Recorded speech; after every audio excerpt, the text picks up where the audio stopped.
Are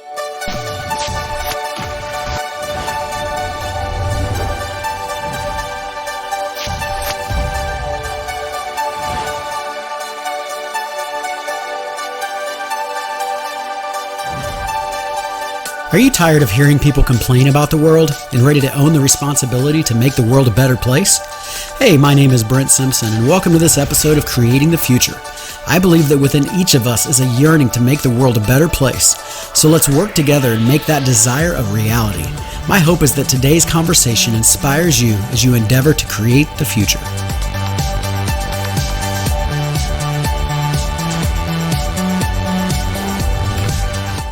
Well, hello and happy Memorial Day, and welcome to this very special Memorial Day episode of Creating the Future. Today is amazing because we have General Jerry Boykin with us, and I cannot think of a single person better to have on the episode of Memorial Day than General Boykin. If you don't know who he is, just sit back because check this out. His achievements are literally too long to go over in this intro, but just to give you a brief overview, he is one of the founding members of the U.S. Army's Delta Force, one of the handful of people who started it, and he oversaw it for a long time. He has been in major battles and covert operations all over the world, some of which we know about and some that are classified. Some that you may know about, if you remember the 1980 Iranian hostage crisis, he was a part of that. The Operation Urgent Fury in the Grenada Islands, he was a part of that. If you remember down in Panama back in the day with Manuel Noriega, he led the operation to bring that man to justice. Or if you remember Pablo Escobar and that situation, General Boykin is the one who led the covert operation to bring him down and free that country. If you don't know of any of those, you have at least probably heard of Black Hawk Down because of the movie and what happened there in Mogadishu. And he was the commander in that as well. So you are in for a treat. He served for years in the CIA. He was seriously wounded twice. He actually received a Purple Heart and a Bronze Star amongst a whole lot of other awards along the way. He commanded special operations for a season. He commanded all of the Army's Green Berets for a season. And in the midst of his 36 years in the Army, he spent the last 4 years of those as a Deputy Undersecretary of Defense for Intelligence. And you are going to love this episode today because we get to sit back and hear some firsthand stories of heroism and bravery in the midst of fear. And what better day to do that than Memorial Day as we remember those who have given their lives for this country. So as I was in this recording, I felt like I was sitting at the feet of some greatness. Some grandfather who just sat back and told you some amazing stories.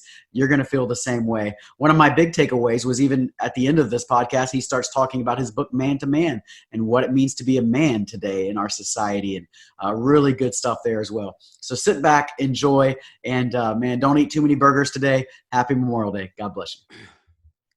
Hey, what's up, everybody? Welcome back to Creating the Future, and I am so elated right now. Just my mind's blown. I'm kind of in awe right now that I get the privilege of talking to General Boykin today on this very special Memorial Day podcast and sharing this with everybody as we celebrate Memorial Day. So first off, just hey, welcome General Boykin to the podcast. Well, thank you very much, Brent. It's great being with you on this very special occasion, especially. Yeah, I think, so often I feel like when it comes to Memorial Day, people confuse it with Veterans Day, and it becomes a day just to honor all veterans, which is certainly a good day to have. We want those. But today specifically is really a day to memorialize those who have given their lives for the sake of this country in military service. And so let's just start out by talking about that for a second. With Memorial Day, what does that mean to you as somebody who, as I understand it, and you may share some of these stories, I don't know, you came close to giving your life for this country in service. Yeah, a couple of times, in fact. Memorial Day probably for me is the most, I would say, valued secular holiday that America has. And for the very reason that you talked about. It's a day that we remember and memorialize those that have fallen, those that have died serving this country. And the origins of Memorial Day probably go all the way back to right after the Civil War, Mm-hmm. when they called it Decoration Day. Right, right. And in fact, there is the actual origins are really still a little bit obscure. But there is some evidence that the first Memorial Day or Decoration Day was actually celebrated by freed slaves in Wow. around Charleston, South Carolina in 1866. Oh, wow. A time when they wanted to decorate the graves of their fallen comrades, and then I think it became a national holiday in 1971. But it is a day that we remember those people that have given the ultimate sacrifice, and that's their lives. And for me, it is a day that I reflect on the men that I've served with that have died in combat. And it's on the one hand, it's a sad time for me, but on the other hand, it's a good time because I know that these men did everything they could for this country. Mm-hmm. And ultimately, it meant they gave their lives. And I must tell you that I still see the faces of many of those men. Yeah. Well, that's one of the things we want to talk about here in a respectful way. I think some of their stories get lost because unless you're part of their family or, in your case, part of their unit, and so you were there as they passed away or gave their life, and sometimes I'm sure there's some pretty heroic acts in that probably could be captured on a movie screen, but you got to see it with your own eyes. So just for a second, tell us some of those stories, or if you wanted to, even your story. I know you have Purple Heart, but those who have just paid the ultimate price that you think should live on, and we should hear their stories. Yeah, let me tell you a couple of stories. And one of them I write about in not only my autobiography, but my latest book called Man to Man. Mm-hmm. And it's the story of two young men that were part of the Delta Force in what we know now as the Black Hawk Down event. And I was their commander at the time. And Randy Shugart and Gary Gordon, two great Americans that, first of all, they went through a very rigorous ordeal just to be part of this organization. But on the 3rd of October, 1993, as we were fighting in Mogadishu, in what has become known in the book and the movie as Black Hawk Down, the first Black Hawk was shot down, and I sent everybody that we could muster to the crash site to help get the people out and protect them and get them back safely. Well, a second Black Hawk was shot down 30 minutes later. Now, I had sent everybody to the first crash, and then the second crash occurred, and Randy Shugart and Gary Gordon were Delta Force snipers. Mm. They were in a Black Hawk. They were flying overhead, and they saw the second crash. They watched it go in, and the pilot flew over the crash site, and it was about 1,800 meters from the first crash site. So it was, it was a good distance away in a situation like that. And they called on the radio, and they asked for permission to be put in to get the men out of the helicopter because they said they're still alive, they're moving, but they can't get out of their seats. Well, that was because their backs were broken. And because they went in pretty hard, but it was not burning. So they asked for permission to be put in to try and get these men out. Well, the answer, there was only one answer. Right now, we don't have anybody to send in there to help you. We don't have anybody to send in there. So stay above them and use your sniper rifles, use the machine guns on the helicopter, and try to keep the Somalis away from the crash. And they did for a few minutes. And they called a second time and said, there's just almost too many of them. We need to go in. And of course, the answer was no. We still don't have anybody yet. I'm gathering people together right now, like cooks and mechanics and administrative people. But right now, stay above them. And finally, the third time they called, and they just said, basically, we're the only hope. You need to put us in. Well, we put them in. And when they got on the ground there, they very carefully got each of those crew members out, and they laid them down on the sort of the sheltered side of the helicopter as they were under fire the whole time. Somalis were trying to come in to get to the crash site there. Mm-hmm. And as soon as they got them all laid out, and they were all alive, they then took up positions and just started keeping the Somalis away from the crash, firing, one magazine after another. Right. And finally, and the reason that we know this story is because there was one survivor, Michael Durant, chief warrant officer, co-pilot of the helicopter. Mm-hmm. And he told us the story afterwards. And finally, they had fired up just about all their ammunition, and Gary Gordon came back to Durant and said, "Is there any more ammo in the helicopter?" And Durant said, "Look behind the co-pilot's seat." And he found more ammunition in there, and came back, and he actually laid a short submachine gun on the chest of Michael Durant and said, "Good luck." And then he went back around and threw ammunition over to Randy Shugart, and they started shooting again. And then all of a sudden, Gary Gordon heard Randy Shugart yell out, "Gordy, I'm hit. I'm hit bad." And then his gun went silent, and Gordy obviously knew that Randy had been killed. And then Mike told us that it wasn't long before he heard Gary yell out, "I've been hit." Mm. And then his gun went silent. Yeah. Well, the Somalis swept over the site, and they took 3 of the men were killed, and 1 was spared, and that was Michael Durant. And they took him as a prisoner. We would call it a hostage probably, but they took him as a prisoner. Right. And it was several days later when we finally got him back. But he told us the story of these 2 men that gave their lives. They gave their lives for something that was more important to them than their own lives. Mm. And that was the lives of the men in that helicopter. That was their teammates. That was their battle buddies.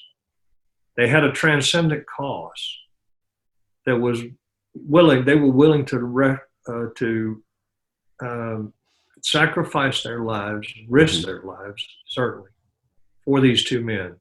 Well, when they came back, when we came back from Mogadishu after we had recovered all the bodies and everything, I wrote them up for the Medal of Honor, and I had the distinct privilege and honor of standing in the West Wing of the White House as the President of the United States presented the Medals of Honor to the families of these 2 very brave, courageous men. And I stood there just thinking how blessed I was to be able to serve with men like this. Mm-hmm. And there is an axiom, there is a sort of an ethos in the military that will leave no man behind. Mm-hmm. And what most people don't realize is we were fighting for the bodies of 2 of our comrades in the first crash site. That's why we stayed in there 18 hours. We were fighting for those bodies, and nobody was willing to leave them behind. Mm. And then ultimately, we lost about 15 men there. Mm. But the other thing, the very next day, I was standing talking to 2 of my soldiers that had survived that 18-hour battle in Mogadishu. And the sun had just gone down, and I was talking to a master sergeant and a lieutenant colonel. And all of a sudden, there was a huge explosion, and we all went down. We didn't know what had happened. I was, I think, knocked unconscious just for a moment. And when I came to, I realized I'd been hit in the legs. We'd been hit by a mortar. 4 mortars were fired. 3 of them went over us and out into the ocean, and 1 landed within 6 or 7 feet of us. And as it turned out, those 2 guys were between me and the mortar round when it exploded. Mm. I was wounded. And when I stood up on very wobbly legs because I had shrapnel in both legs, I looked down and my master sergeant was dead. Hmm. And I can see his face today. So what does Memorial Day mean to me? I think about those men. And there are others, but those are two stories that of why Memorial Day is so special to me, because this is the day that we honor not only those guys, but we honor people just like them that have stepped forward. And just as Isaiah said, here am I, send me. Yeah, yeah. It's interesting. There's such a beautiful brotherhood within the military that would say, leave no man behind at any cost. And you see that really a beautiful picture of it there. But when you leave that in modern American society, especially in the last generation or so, there's such a selfishness that's like, it's me, me, me. Everything is about dog eat dog world. I have to succeed. It's not about helping my brother succeed. What is it about the military, do you think, that pulls people together in a communitas kind of way, a community kind of way, where you start loving your brother more than yourself, and you're willing to sacrifice yourself for them? I mean, they're going back into the middle of a battle to rescue bodies and save others, when most of us by our nature would say, oh, I'm going to back out of that. I'm not going to put myself in harm's way for someone else. Yeah, it starts in basic training. When they come into the military, it starts right there in basic training, where they're trained to depend on each other. They become part of a team, and that team becomes very important to them. And in many ways, that guy on their right and left, the guy in front of them, the guy behind them, it becomes part of their transcendent cause. Mm-hmm. A lot of people think that it's, that soldiers fight for the flag. And a lot of them come into the military and take that oath of office because of the flag, because of the patriotism, because they do want to serve. But when it comes right down to bullets flying, it's about the guy on your right and left. Right. And that is how the transcendency of your love and respect and dependence upon those guys around you becomes overpowering. And that's why if you look at every Medal of Honor that has been given, and I don't know of any that were given that it was not a situation in which some person, the recipient of this distinguished honor, was in a situation where somebody else's life was at stake, and they responded to it. They didn't get up in the morning thinking, today I'm going to get a Medal of Honor. Today I'm going to do something heroic. Quite the converse. But they were in that situation, and their sentiments towards those guys took over and became far more important than their own lives. And it's right that we should honor them. The sad thing is, I think that we too frequently do confuse this with Veterans Day or the beginning of summer. And it's a very, very important holiday because, if you go back and look at what John Kennedy said, he said, the character of a nation by the way it treats its veterans. Well, I would modify that by saying the way it honors those who have paid the supreme price. That's good. It's a good word. Since it is Memorial Day in this special, and you may not want to share anything else about this, but you fought battles on multiple continents all around the world. Are there any other stories like you just shared that you would want to share for today? Well, yeah, there are lots of stories. I just finished a book about a man that got a Medal of Honor in Vietnam, and I know him, and his name is Jerry Boykin. He was a Green Beret. He was a Special Forces soldier, and he got the Medal of Honor because he was saving mutton yards. Inside his camp, his base, he was surrounded by mutton yards. These are Vietnamese mountain people. They're rather primitive tribe. But he lived with them. And that transcendent cause for him was protecting those people that he had come to love and respect. Right. And Jerry Boykins was shot up. It's unbelievable that he survived to begin with. But he was out there saving mutton yards, not Americans. So this whole thing, you have to look at it in the context of combat. You share danger you really begin to love the guys that are around you. You develop I don't know what kind of love it is, but it is there's a love that you have for the people that you share danger with, the people that you have a common cause. And Gary Bykirk was out there not saving Americans. He would have Right. if he had needed to, but he was saving Montagnards. And that says a lot about the character of a soldier, of a person that has made a commitment, not only to the country, but to the people that he fights with. Yeah. Yeah. That's such beautiful stories. And I think those need to be remembered. That's what we have Memorial Day for. And so the more of these kind of stories that we can get on video and get passed down, besides just father to son and grandson and such, get passed down through video and way, I think that's a special thing for Americans. All right, let me switch gears. Brent, one of the things one of the stories that I think is just legendary is the 4 chaplains. They were on a Navy ship when it was torpedoed. And the ship was going down and there were not enough life jackets.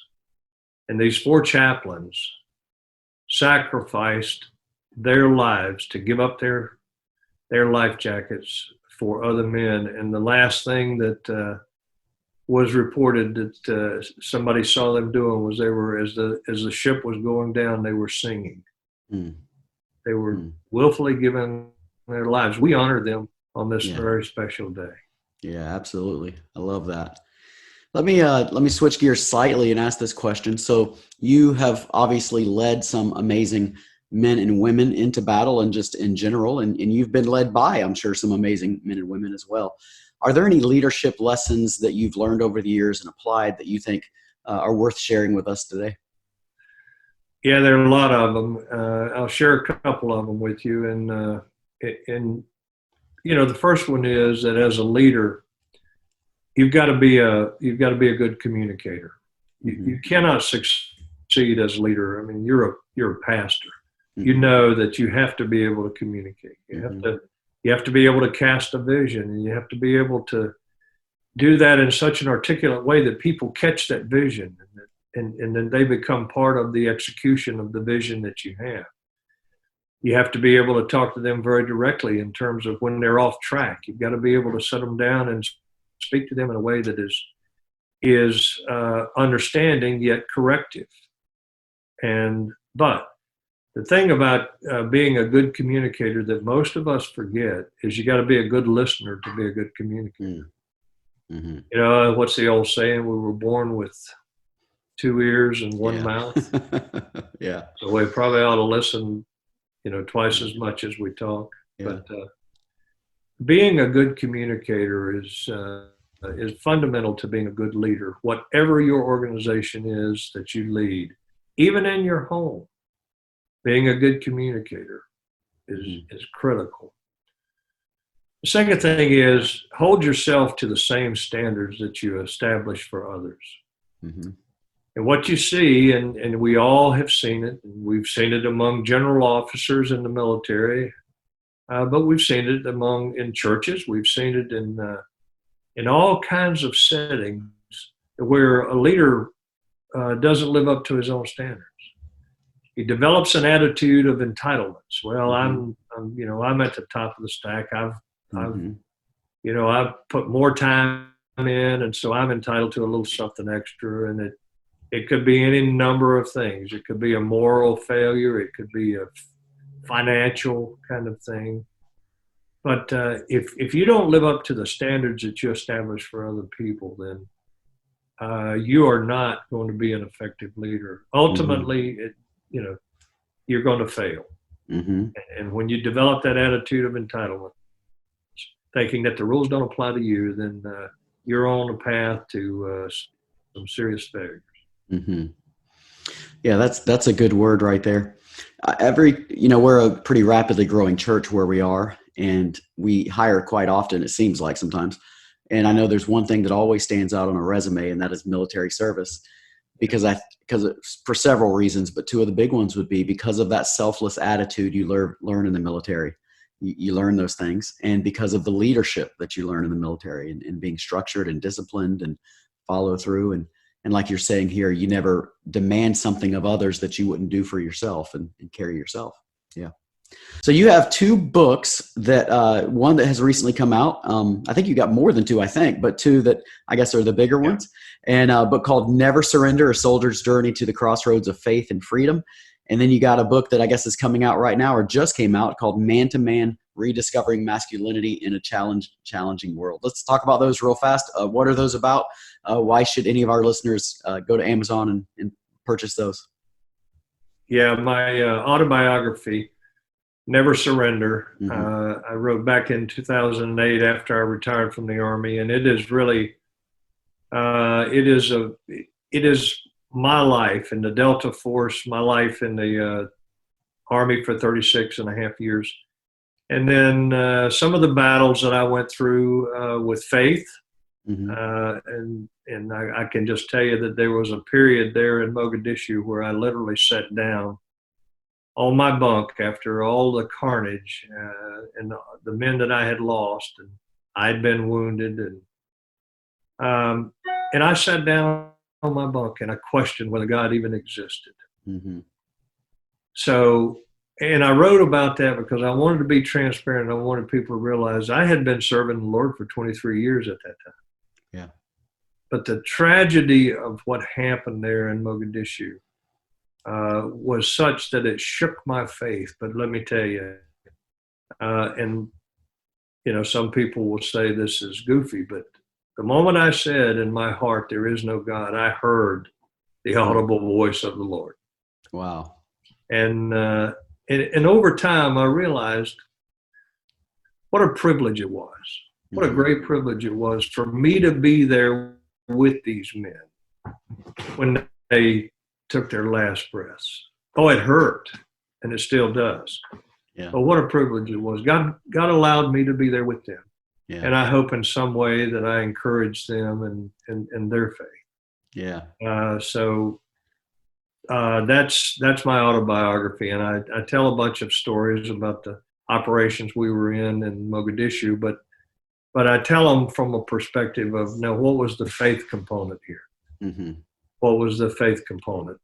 And then my new book, Man to Man, is just what it says. It's talking to men, and I will tell you, it's not very politically correct. It's coming straight at men. Mm-hmm. In fact, my publisher, when he looked at the manuscript, he said, you know, you're going to get kicked around pretty hard over this. And I said, good. That's where I want to be, because at this point in life, that's not important to me.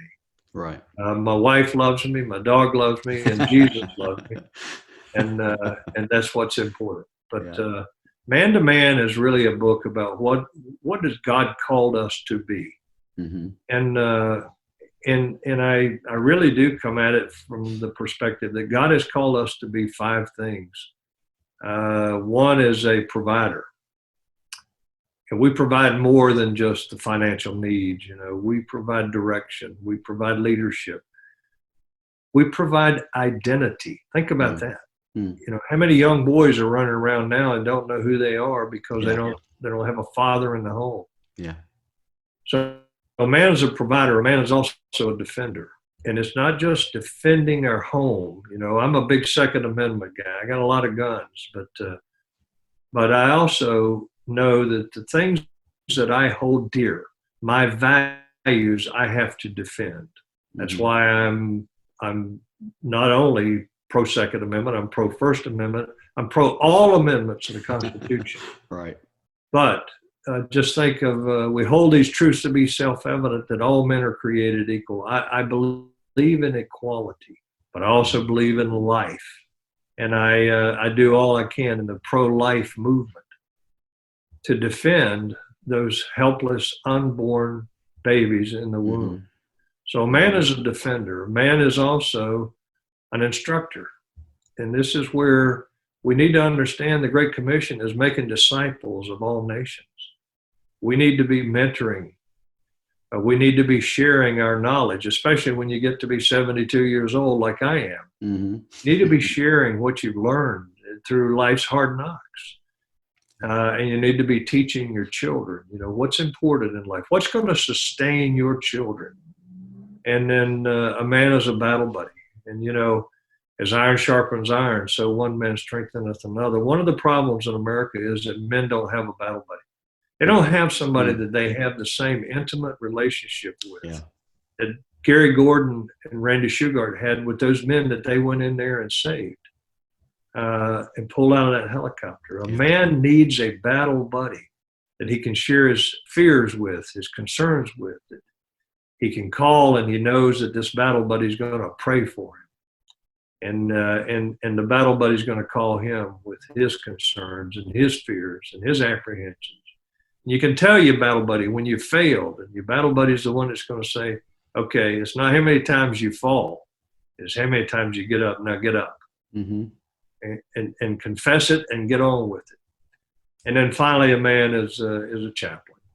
And, in 1980, we went into, in the Delta Force, we went into Tehran, Iran. We were going in to rescue 52 Americans that were being held in the U.S. Embassy there by the followers of the Ayatollah Khomeini. And the night before we launched that operation out of a place called Wadi Kenya, Egypt, an old Russian MiG base there, the commander of the Delta Force, Charlie Beckwith, came up to me. I was just a young captain. And he said, before we launch tomorrow, would you get these men together and would you pray and ask God's blessings upon us? Well, the Bible says be ready in season and out of season, right? And I had no idea that he was going to ask me to lead those men in prayer. And there's on the internet, you can find a picture of it now. I'm there standing there with a long beard and blue jeans, and we were all going into civilian clothes. But I'm standing up on a platform, and the whole force is gathered around, and we're praying as I'm leading a prayer. We're praying. And I was not expecting that. But you got to know enough about the Bible, and you got to have enough of a relationship with God that when those opportunities come unexpectedly, you are ready. And then in your home, you've got to be the one that helps your family understand what God's expectations are. You're the chaplain. Right. And then, finally, if you are a man, you need to bless your children. And you need to bless your wife. You need to lay your hands on them and bless them. Because Deuteronomy, last chapter of Deuteronomy, as Joshua was getting ready to lead 3 to 4 million Israelites across the Jordan River to conquer the promised land, the Bible says that Joshua was filled with the spirit of wisdom because Moses had laid his hands on him. That meant Moses had blessed him. God created Adam and Eve, and the next thing he did was he blessed them. We have to get into practice at Christmas or Thanksgiving or in an everyday situation where we bless our children, because so many, especially boys, are wandering aimlessly because they've never been affirmed by a man. So this is what I write about in the book, and it's really directed at men, and I don't pull any punches. So that's what men need, though. Yeah, that's what men need, though. There's too often we are pulling punches instead of being man to man, and men rise to those kind of occasions. You know that probably better than most with your service in the military. Yeah. If someone wants to get one of those books, they just go to Amazon, or is there a better place? I would say Barnes and Noble or Books of Me. And Amazon's very slow right now. Okay. Amazon sold out, and then they got more, but they're slow in shipping books. They put books on as a last priority right now during the COVID thing. So Barnes and Noble or Books of Me is better. All right, the books are Never Surrender, A Soldier's Journey to the Crossroads of Faith and Freedom. And the one that's just now coming out is Man to Man, Rediscovering Masculinity in a Challenging World. And if somebody wants to learn more about you, General Boykin, how do they do that? Well, you can go to my Facebook page, Lieutenant General Boykin, or my personal page is just Jerry Boykin. And you can find me there.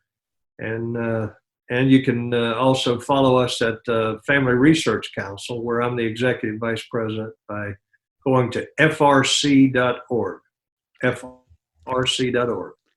frc.org. All right. Well, thank you so much for joining us for this very special Memorial Day podcast. And I hope it was fun for you to talk about. And I know it's a blast for me to sit and listen to it. You get those moments sometimes you feel like you're sitting at the feet of greatness and just hearing stories that inspire you and encourage you. So thank you so much, General Boykin, for being on Creating the Future today. Thank you. It's been a privilege to be with you.